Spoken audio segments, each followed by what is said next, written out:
¿Un recuerdo de otra vida podría estar afectando a tu trabajo? ¿Te imaginas que tus dificultades laborales no tuviesen su origen en esta vida y viniesen de una vida diferente? ¿Y si una experiencia diferente a la tuya, algo que no pertenece a tu experiencia vital, estuviese afectando a tu toma de decisiones, a tu forma de relacionarte con el mundo? ¿Te gustaría saberlo?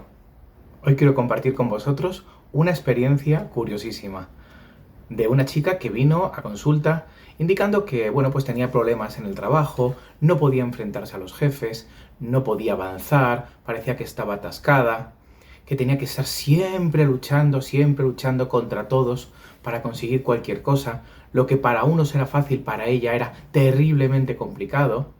Y cuando empezó la sesión, a los pocos minutos aparece en una experiencia que parece no ser suya. Para empezar, se siente como masculino, se siente hombre. Y se ve vestida, pues como una especie de soldado romano, griego, con una lanza, una espada corta y en una especie de pelotón. De hecho, indica una emoción muy curiosa. Estoy en el pelotón, pero no me siento parte de ese pelotón. Parece que me he incorporado recientemente y que no tengo autoridad ahí o todavía no me conocen. Y el caso es que, están yendo a un combate. Cuando están yendo al combate, en ese combate, cuando están avanzando, están empujando a los de detrás y está enfrentándose a sus enemigos, en ese momento resulta herida o herido, como se quiera decir, y en ese momento pierde la vida. La sesión continúa como cada vez que surge algo así en una terapia regresiva. Se conduce a la persona al momento de la muerte, se experimentan las emociones, los síntomas físicos, los mandatos, y aquí es lo curioso, empiezan a surgir unos mandatos muy particulares. Tengo que salir de aquí, tengo que seguir luchando, no hay nada que hacer, si no avanzo vamos a morir todos, tengo que seguir avanzando. Fijaros cómo se parece esto a un conflicto laboral, a sentir que estás en un momento de presión y que tienes que seguir y no puedes hacerlo.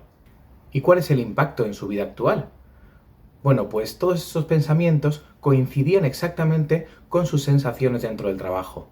No poder avanzar, miedo a la autoridad o respeto y obediencia a la autoridad, sentir que no puedo hacer nada, que haga lo que haga no es suficiente, que es una lucha. Pues todas estas sensaciones son las que ella tenía en su trabajo. La sesión continuó, terminó, y después de eso ella se sintió aliviada, entendiendo que llevaba viviendo toda su vida como si fuese un soldado raso además, sin autoridad, una carne de cañón, como se le puede llamar también, ¿no? Pero lo más curioso de este caso fue lo que me narró después, porque analizando ella su forma de vida, empezó a decir, pero es que no solo en el trabajo, yo a mis hijos les trato como si fueran soldados, les levanto por la mañana como si fuera un sargento, incluso, y esto es lo más divertido, les paso revista, les ponía a los 3 en fila y les iba diciendo, ¿tú tienes esto? No, ¿tú tienes esto? Sí, venga, siguiente. Y los trataba así, como si fuesen soldados preparándose para ir a la guerra. Sentía siempre esa presión detrás de que tenemos que llegar, hay que avanzar, hay que luchar. Y luego también algo curiosísimo fue las formas de hablar de ella misma. Cuando se refería a cualquier cosa, se dio cuenta de que tenía lenguaje de soldado. Para ella, todas las frases, y cito textualmente, me atacan, tengo que defenderme, estoy en una encerrona, hay que seguir luchando, de aquí no salimos con vida. Eran frases que usaba ella habitualmente en su vida normal, no solo en el trabajo, sino en cualquier entorno. Es decir, ella tenía un lenguaje de soldado que se había identificado tras hacer la sesión. Cuando le pregunté, no tenía ni familia militar, ni amigos militares, ni tenía ninguna relación con los militares. De hecho, le provocaba mucho rechazo la guerra y no soportaba ver ni siquiera en películas enfrentamientos cuerpo a cuerpo con espadas.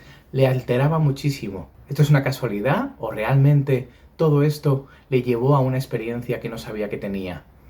Pues sí, la verdad es que le llevó a esa experiencia y le permitió conectar ciertas partes de su inconsciente que no sabía que estaban ligadas. Y después de esto sintió una liberación del peso y una capacidad de avance que no había sentido en los últimos meses. Si te ha parecido sorprendente, imagínate lo que puedes descubrir en una sesión de terapia regresiva.